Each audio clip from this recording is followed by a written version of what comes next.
I had something that's been on my heart for a couple of weeks now. And I just felt like today was the right day to share it. I titled this Gifted and Entrusted, a Different Perspective. And hopefully when I get towards the end, you'll kind of see why I titled it that. But I don't know who this is for. It might be just for me. But, I think a lot of times we kind of get down on ourselves. We start listening to the voice of the enemy, and I just want to help you have maybe a different perspective in this season. Tonight, I am doing a live in our community page, just on mindset, and we have a book. It's called the Life Book. It's one that we encourage our clients to get. And it's your journey. It's a journaling book on your journey to having optimal health and well-being, becoming the dominant force in your life. And it really helps you kind of shift your thinking from what you've always done and thought, and really help you grow and become that dominant force in your life. And the element that I'm doing is element 24, your journey to higher consciousness. So this is all about learning how to shift your perspective and thinking, living above the line, getting out of that drama triangle, and just really, learning how to respond in different situations, becoming, instead of living in a scarcity mindset where there's victim and, all of these traps, and learning how to live in abundance and dreaming bigger and really working towards seeing those dreams fulfilled. But, it's really all about shifting that perspective and having a different level of consciousness. And so, I thought, wow, that really goes along with what I had really been thinking about the last few weeks. So a couple of weeks ago, I was watching videos on our life book that were recorded probably a year ago, maybe even longer than that. But this particular one, a lady was sharing her story. And I thought, wow, that's such a powerful story. But just really her perspective is really what kind of got me to thinking. And so I'm going to share a little bit of her story. I don't even remember her name. But she was saying that she had given birth to a stillborn. Hey, April, thanks for hopping on here with me. She had given birth to a stillborn baby. And I can't even imagine what that's like. I can't imagine just the trauma of that, just the emotional trauma, the physical trauma to your body, but really it's that emotional trauma. And, I've had friends who have gone through that. And just I've watched them really thrive through that because they've trusted in God. They trusted God's plan. They didn't understand it, but really they trusted it. And I would imagine that they have gone through some of the same kind of struggles that this lady said she did. And what she was saying was she felt like she was a failure as a mother. Like, how could she not have been the one who had carried that baby and birthed a healthy baby? I don't know. I don't know the answer to that. And I can't imagine what she went through. I can't imagine my friends that have gone through that, what they have faced, and the battles that they face emotionally and mentally and spiritually even. But as I've thought about that and just how she shared her struggles, and if you would like a copy of that video where she's talking about that, and really it was element 23 in this life book. So they were leading you through thoughts and emotions and how to master that. That's what the title of this was. I'd be glad to share with you that link to that video because her story was just so powerful. And just what she was going through and how she was even trying to embrace, what God had called her to and brought her through. But I thought, how many times that we get in whatever it is that we're facing, how many times does the enemy come to us and tell us we're a failure because of what we're facing and what we're going through? And how many times does he point at us and say, you're the reason that you're going through this? Like, you're a failure. If you wasn't such a failure, you wouldn't be facing this, and all of these things. He comes to you. My sermon on Sunday was kind of along these same lines. I was talking about really growing, walking forward, moving forward in God in faith, and how the enemy comes to us with fear and doubts and regrets, and that's what I felt like this lady was kind of dealing with was, I'm a failure because I'm facing this. But I thought, what if we shift our perspective? And I'm going to come back to that, but I want to share a scripture with you right now. It comes from John chapter 9. And I want to read from the New King James Version. But Jesus, it says, now as Jesus passed by, this is 9:1-3. Now as Jesus passed by, he saw a man who was blind from birth. And his disciples, now these are men who have walked with Jesus, like they are physically walking with him. They've seen him work miracles. They've seen him. And they said, Rabbi, who sinned, this man or his parents, that he was born blind?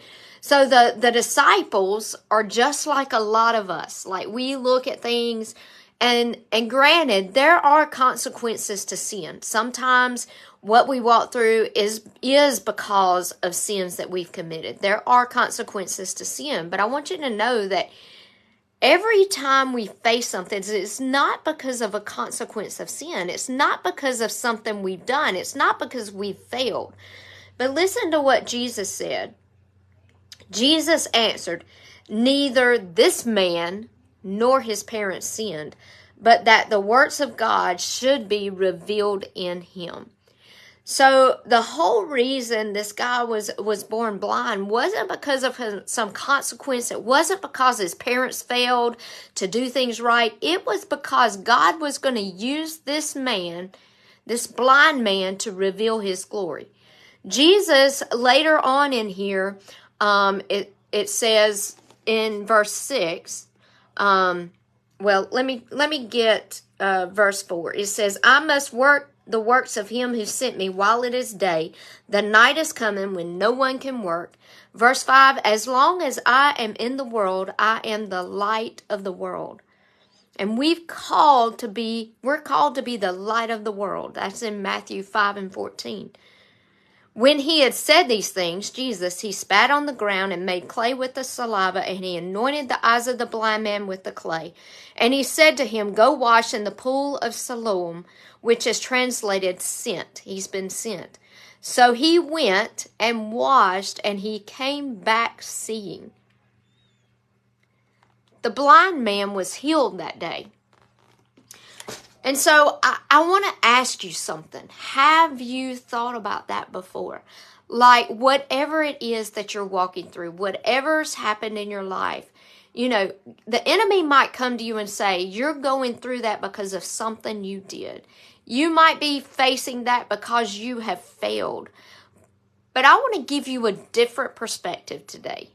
Maybe what you're walking through has been a gift. Maybe what you're walking through, you have been entrusted with so that you can shine forth the light of Christ. Maybe you've been entrusted with that as a way that God can reveal his glory. And maybe that lady, maybe if she just shifts that perspective a little bit, maybe God entrusted her with that stillborn life because he knew he could trust her with it. Maybe it was because she was strong enough. In Jeremiah 1:5, it says that God knows us before we're formed in the womb. Before God planted that life in her body, God knew that that baby would be stillborn. I don't know why God chose to do that with that particular life, but I can tell you this, he chose that woman to carry that life for 9 months. She was entrusted with that. She was entrusted with that baby for a reason. It wasn't that she had failed. It wasn't that she was a failure. She actually succeeded in God's plan for that life. She succeeded in the task that God gave her. She successfully carried that baby for 9 months. And God's choice was to take that baby home when it was born. I don't know why. But I can tell you that we should shift our perspectives today. God doesn't do things on accident. He has a specific plan and a purpose. And sometimes he entrusts us with hard things. Number one, because he knows that our faith is strong enough to walk through it. And number two, he knows that there are lives that we will touch that other people wouldn't.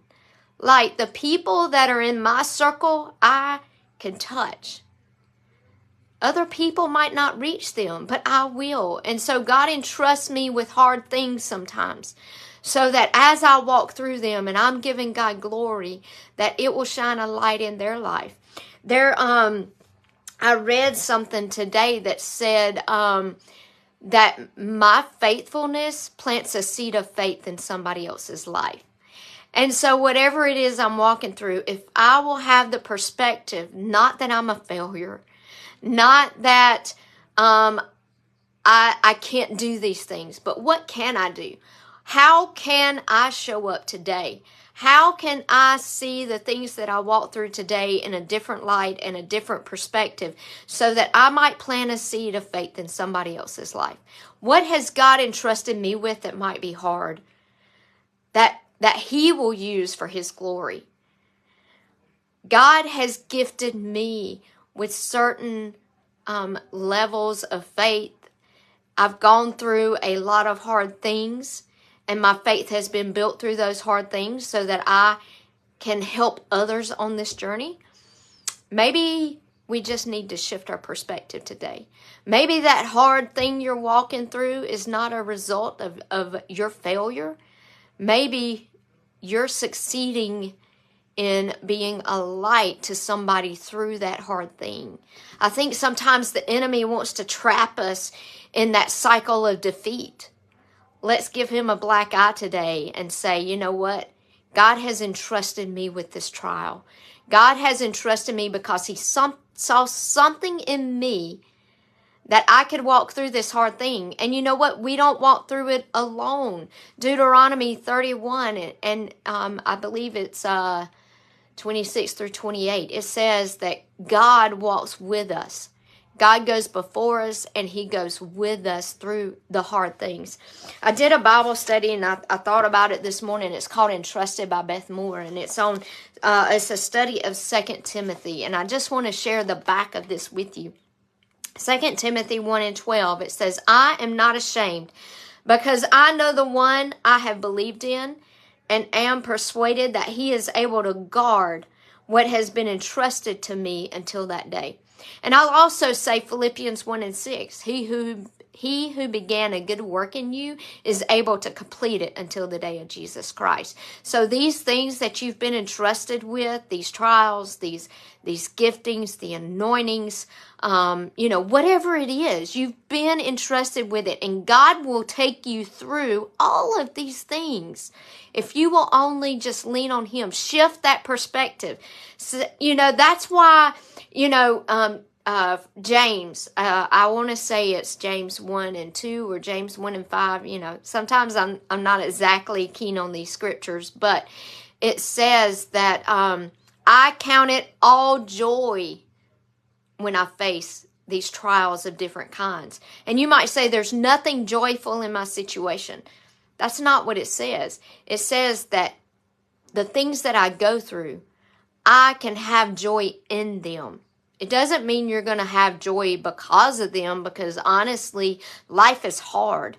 and we go through some hard things and we face some hard trials. But because of God and because of our faith and what we've been entrusted with, we can have joy through them. We can have joy through what we go through. And so I want you to hear what I'm saying today. I don't know what you're facing. I don't know what you're going through. I don't know what the enemy's telling you over and over. And I know Christmas is hard. This season is hard. It's a season of joy, but it's also a season when so many people are facing hard things and depression because of people they've lost. And, you feel all alone sometimes, even in a crowded room. But you're not alone. You're not alone today. There's so many other people out there that are facing the same kind of things you are. You're not alone. But God has entrusted you to walk this road. How powerful is that? And how comforting. It's comforting to me to know that the things I've gone through, God entrusted me with those things because He knew that He could trust me. He knew that He had equipped me and that He could trust me with the storm He brought me through. And that I would be a light. I would be a light to others walking through that same thing. And that my faithfulness would be a seed of faith in others. So you are too. You can rejoice in that today. And so I want to leave you with this last thought, and it's on the back of this Bible study. It says, God has a plan for you. He has entrusted you with the gospel message, and He has gifted you to carry it to the furthest reaches of this planet. He's calling you to be His mighty servant, willing to face whatever difficulty you encounter as you carry out His mission. Guard the deposit entrusted to you. I just want to encourage you today. If you're feeling like a failure and you're thinking, oh God, I've failed because of what's happened to me, shift your perspective. Thank the Lord for entrusting you with that difficulty, because in the end, it's going to bring Him glory if you continue to hold His hand, walk by faith and not by sight, and you guard your heart above all else. I love y'all. I hope this message has encouraged you. It's encouraged me. And I want you to walk boldly and shift your perspective today if you need that shift.